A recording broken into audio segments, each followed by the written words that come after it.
Ready? Okay. Good morning, everyone. Thank you all for joining us this morning. I'm here today to address the coming week and our concern over the potential for violence surrounding the election. I'm joined by Oregon State Police Superintendent Terry Davey, Multnomah County Sheriff Mike Reese, and Portland Police Bureau Chief Chuck Lavelle. Oregon National Guard Major General Mike Stencil, will be on the phone. We all know that election nights in the past have brought Oregonians together to exercise their rights to peacefully assemble and make their voices heard. Especially this year, there are unique dynamics at play that may create an environment ripe for a heated election day and post-election period. This year's election comes in the midst of a pandemic where record numbers of Americans are voting, and in new ways. We've all been preparing ourselves for the potential that it may take several days for election results to become official. This election also comes at a pivotal moment for Oregon, where the pandemic, wildfires, and political atmosphere have boosted fear and anxiety. We've seen firsthand what happens when free expression is fueled by hate. We know that there are some people who might want to use peaceful election night protests to promote violence and property destruction. That behavior is not acceptable, and it's not in line with our Oregon values of being an inclusive democracy. Every Oregonian has the right to express themselves freely and to peacefully assemble. However, I want to be very, very clear that voter intimidation and political violence will not be tolerated. Not from the left, not from the right, and not from the center. Not this week, not any week in Oregon. It's my goal as your governor to ensure the safety of all Oregonians, especially as they exercise their very fundamental right to vote and practice free speech. As such, I am exercising my authority to put the Superintendent of State Police, Terry Davey, and the Multnomah County Sheriff, Michael Reese, in charge of public safety in Portland this week. I have also directed General Stencil to call up our National Guard should their services be deemed necessary. This is our entire community coming together to protect Oregonians and ensure that every single eligible voter feels safe exercising their right to vote. I am using my executive authority to ensure the highest level of coordination and adequate resources and personnel. If you take one thing away from today's press conference, let it be this: violence is never the answer. We stand here today urging all Oregonians to commit to non-violent expression. We can all do our parts this week by staying calm, cool, and collected. With that, we'll go ahead and open it up for questions. Superintendent David. Thank you, Governor. Looks like we have a few people on the line, but not that many people in the question queue yet. So please go ahead and press 0 to enter the question queue. We'll start out with Lisa Balick from Coin. Go ahead, Lisa. Yes, can you hear me okay? Yes. Yeah, first question. Governor, what exactly will the National Guard be able to do? Will they be out on the streets? General Stencil, are you on the line? I am. Yeah, thanks, Lisa. We've got a number of units that will be available on standby to assist in any riot and crowd control, traffic control, detention support, logistics, whatever may be needed or requested by Oregon State Police or local law enforcement. Just want to foot stomp that we are primarily, in a supporting role, and we're really there to augment those agencies in the event that we're needed.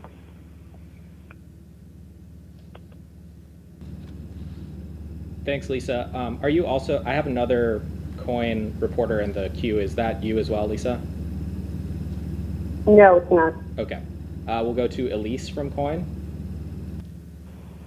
Yes, thank you so much. So, Governor Brown, I'm wondering, why are we learning about all of this the day before the election?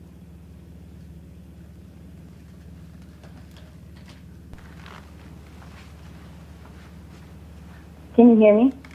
Yes, I can hear you. Sorry, we're working under COVID constraints, and I needed to come back into microphone territory. Look, our state, local, and community partners have been working on measures for this particular week for a number of weeks now. We've been partnering at the state level with our partners at Multnomah County and the City of Portland. Folks have been meeting on a daily basis preparing for this election week. Our goal here is to make sure that Oregonians are safe, that Oregonians can exercise their right to free speech, and that folks can vote safely and securely.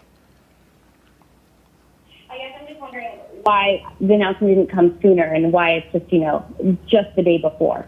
Look, folks have been preparing, as I said, for this week for a number of weeks. I feel confident that we have adequate resources on the ground with the signing of this executive order.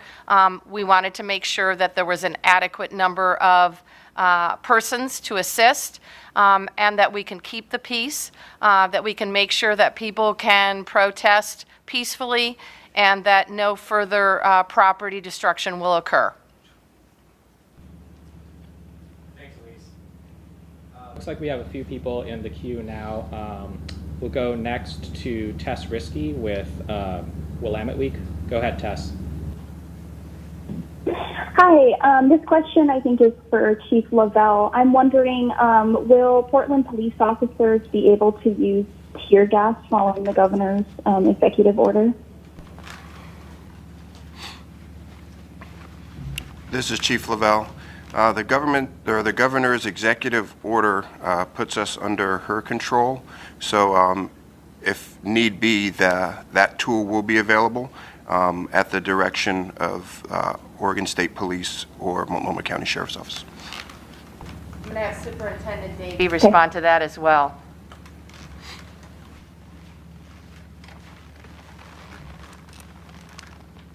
And also, as the Oregon State Police, we do have that tool available to us when it is absolutely necessary.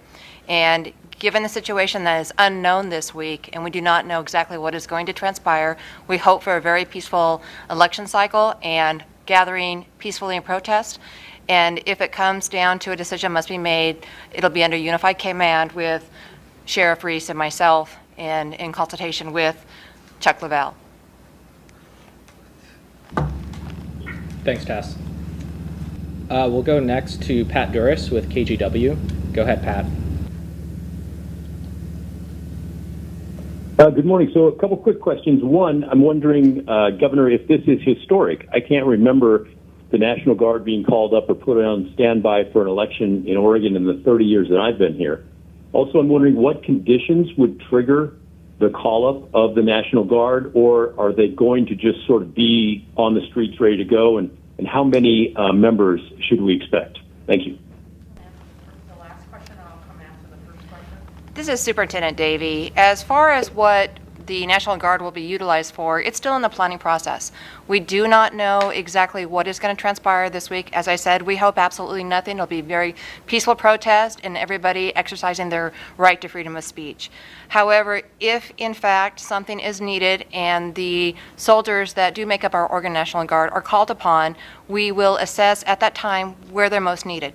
It could be over on a critical infrastructure as far as security. It could be crowd control. It could be escorting. It's a variety of things that they could be utilized for. As far as the number, it's going to be dependent. We have some called up for now, but if the number needs to be increased, then Major General Stencil will be the one to give us some guidance on the proper numbers we might need.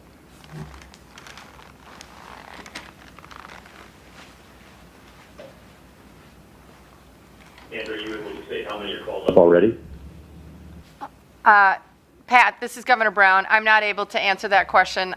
General Stencil is on the phone, and I think he can give you a general sense. But your first question is whether this is historic or not. I also can't answer that question, but what I can say is this. This is an election like no other in our lifetimes.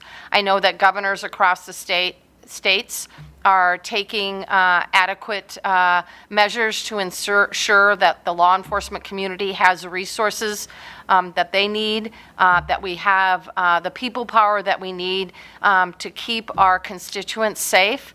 And again, I am urging Oregonians across the state to stay calm, cool, and collected.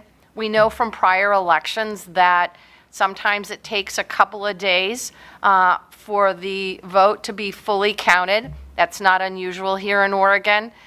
What is new for the country is that you have millions of Americans voting by mail for the first time, finally following Oregon's lead. And so it may take a few, if not several days, for the results to be fully known. In the meantime, we want to make sure that we have adequate resources on the ground to keep Oregonians safe, to allow people to exercise their right to free speech, and of course, at least for tomorrow, to ensure that people can vote safely and securely. Thanks, Pat.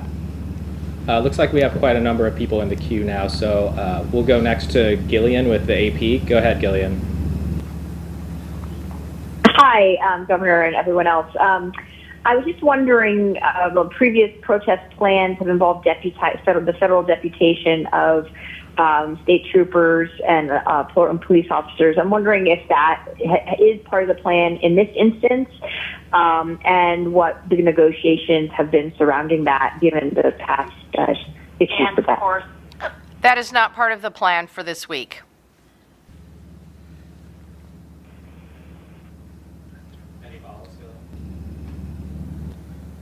All right, thank you. We'll go next to... Go ahead. No, that's okay. Go ahead. Do the next question. All right, thank you. We'll go next to Maxine with the Oregonian. Go ahead, Maxine. We'll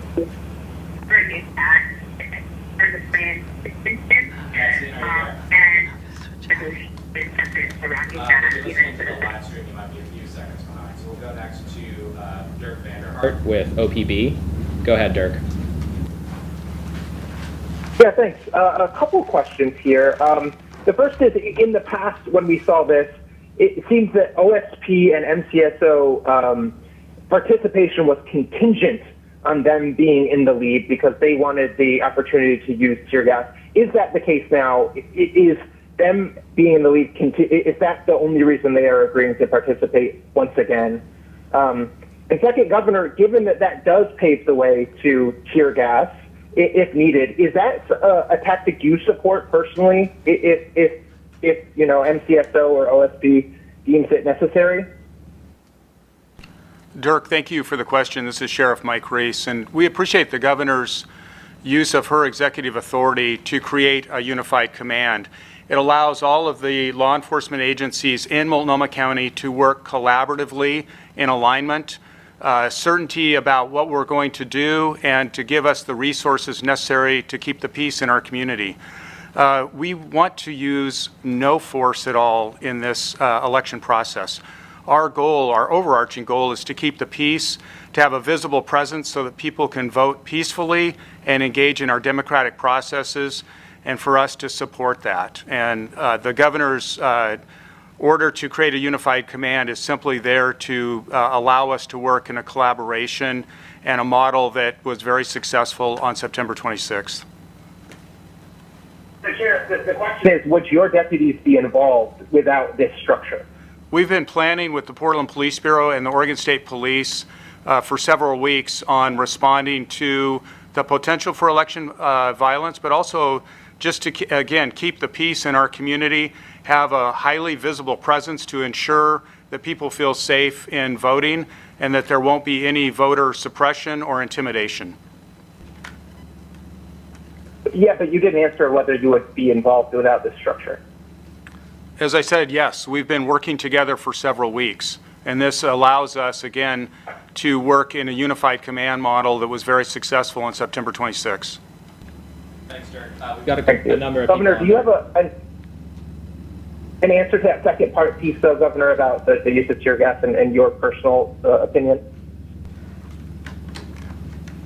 Thank you. I've been very, very clear.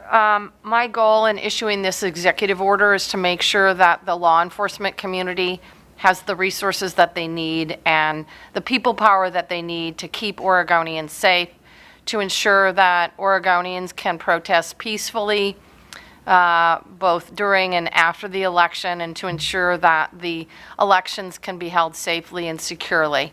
The Oregon State Police, as you are well aware, has the ability to use CS gas.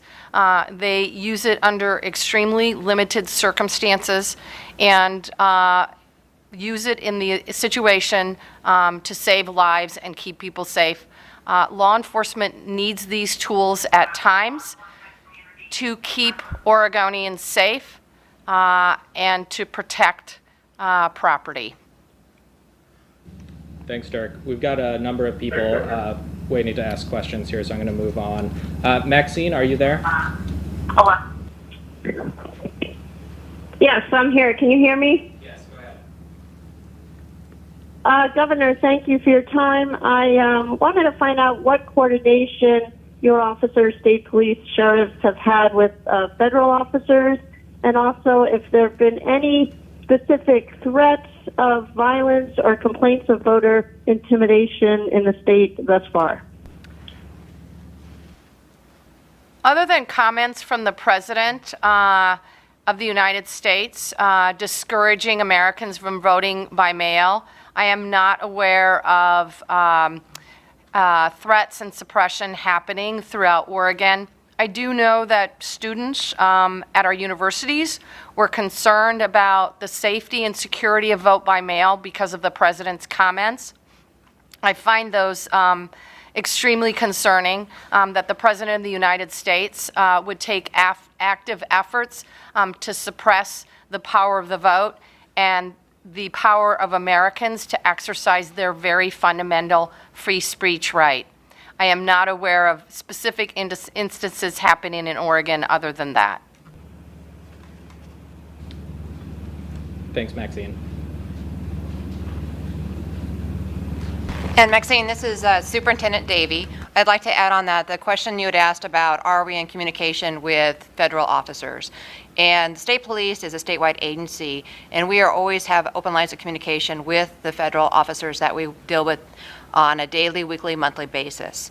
And so that has not changed for our agency. Thanks, Maxine.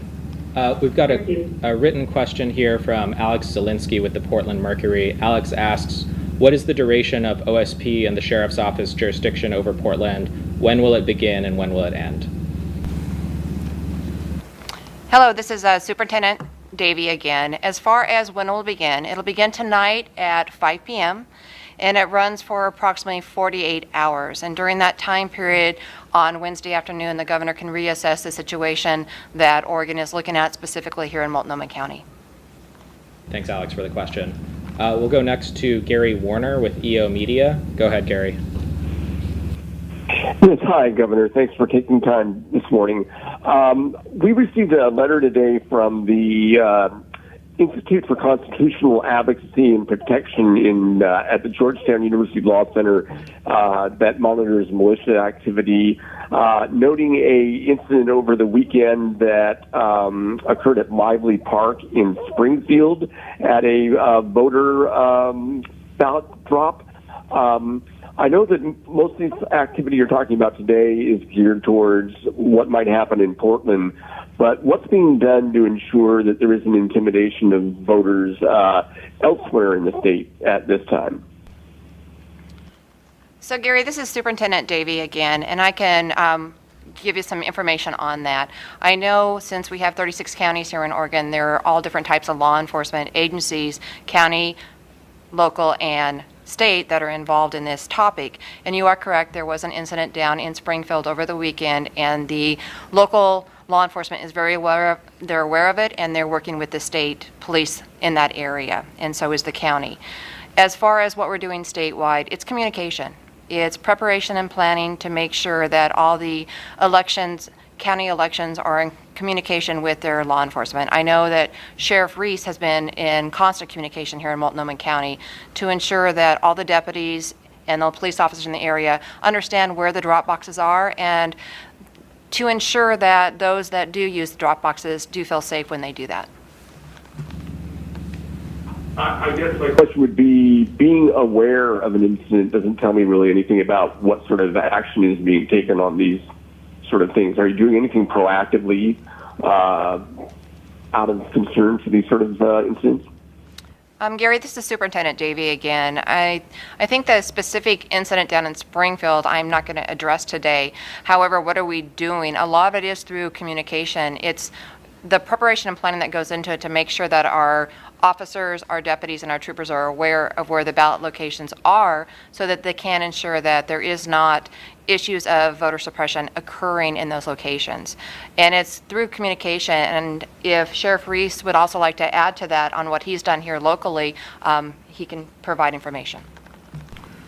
Yeah, this is Mike Reese. Again, I think in Multnomah County, having deputies who can quickly respond to any criminal calls for service or voter intimidation or attempts to suppress the vote at ballot locations in Multnomah County is really critical to ensuring a safe democratic process. We've got deputy sheriffs who are out working throughout Multnomah County today, ready to respond to any calls at a ballot location, working with our elections office to ensure a safe process. I guess the last question I would have is, what are the rules about open carry of long rifles and things like that in around voting areas? In Michigan, the governor there took some action to create a sort of a buffer zone. What is the law in Oregon about somebody showing up at a ballot box with an AR-15? So this is Superintendent Davey again. As far as the laws in Oregon, open carry is allowed, and we also have the concealed handgun permits that people do have. As far as in each different jurisdiction, there are certain city ordinances that also have limitations put in place, and so each area of Oregon, there are a little bit nuances that are specific for that. But overall, our Governor Brown, has not put into place something that's similar to what you just quoted. Thank you. Thanks, Gary. We've got time for just 2 more questions. So we're going to go next to Nick Budnick with the Portland Tribune. Go ahead, Nick. Hi, thanks very much for the opportunity. I am wondering if Superintendent Davey could provide more information about the role of federal deputized officers. I know there was a discussion that they're not part of the plans, but could we have more clarity on cooperation with federal prosecutors and police? And also, if you have time, a little more details on the deployment of National Guard. Thanks. Absolutely, Nick. This is Superintendent Davey again. As far as the question, there are troopers and, as we know, other officers here in Portland, law enforcement officers, that have been deputized. What that is, it's just a designation. Our troopers are still out there doing their normal job every day that they normally do. Tonight we have our mobile response team coming to Portland. They will do what they normally do when they are here to assist Portland and Multnomah County. That does not change or deter any of their normal activities. What that designation really does, it's on the back end as far as prosecution guidelines. It's whether or not our district attorney here in Multnomah County, Mike Schmidt, determines that if a case does not meet prosecutorial guidelines, perhaps it maybe does in the federal area. That's the difference for that piece. But as far as their duties, they will remain what they always are. And if you're talking about how we interact with our federal partners have a mission also in Portland. There are numerous federal buildings that they are responsible for protecting, and that's their mission. That's different than the mission that we have here today. The mission that we had in August is not the same that we have today, to be here for Portland and Multnomah County to help and support. And if there's another part of that question, please let me know. What are the criteria for deployment of the National Guard? Will they be authorized to use force, and at what time that would occur? So, Nick, this is Superintendent Davey again. I think a lot of that will be in consultation with Major General Stencil on the line. But as far as when they'll be deployed, it's going to be dependent on the situation that we're in. We do not know what can transpire in the next couple of days to the next week. And so we will evaluate it, and more likely than not, they are a support role. They are here to assist us potentially with infrastructure protection, perhaps on some type of perimeter security. That's our main area, is to assist us to allow law enforcement then to be readily available for more of interaction if there are individuals that are trying to create some type of unrest. It frees up the law enforcement to do our job. And General Stencil, I don't know if you have anything additional on that. Not a lot to add, Superintendent. The bottom line, as you noted, is we're there in a supporting role, and while we're always in a position to defend ourselves, we'll be looking to Oregon State Police, Sheriff's Office, and Portland Police Bureau to provide us any type of cover, since we will not be armed. Thank you, General. Thank you, Nick. We've got time for one last question, so we're going to go to Brenna Kelly with KPTV. Go ahead, Brenna. Hi, good morning. Last week, it was still unknown exactly how many officers would be prepared or on standby for crowd control, when at that point it was unclear who would be in charge of public safety. Now that we know that piece, how many law enforcement officers are on standby, and which agency will have the most that will be specifically responsible for public safety at elections protests? This is Sheriff Mike Reese. Thank you for the question. Again, the governor's order allows us to bring a collaborative response to public safety in Multnomah County. So all law enforcement agencies, not just the three of us represented here, but our partners at Port of Portland Police and the Gresham Police Department will also be assisting in managing whatever events transpire in Multnomah County. I think that we'll have enough resources to have a highly visible presence to deter criminal activity and to ensure that people feel that their ability to vote is protected, and that we have a safe and welcoming environment around our elections process. Thanks, Brenna. That's number? I don't think that we want to get into the specific number of officers or deputies or troopers that are going to be participating. Part of it will be dependent upon what happens in other parts of the state. State police have a responsibility for other jurisdictions as well. So if there are events that happen in other parts of the state, they may be sending resources there. Thank you. Thanks, Brenna. That's all the time we have for questions today, folks, but thank you for joining us today.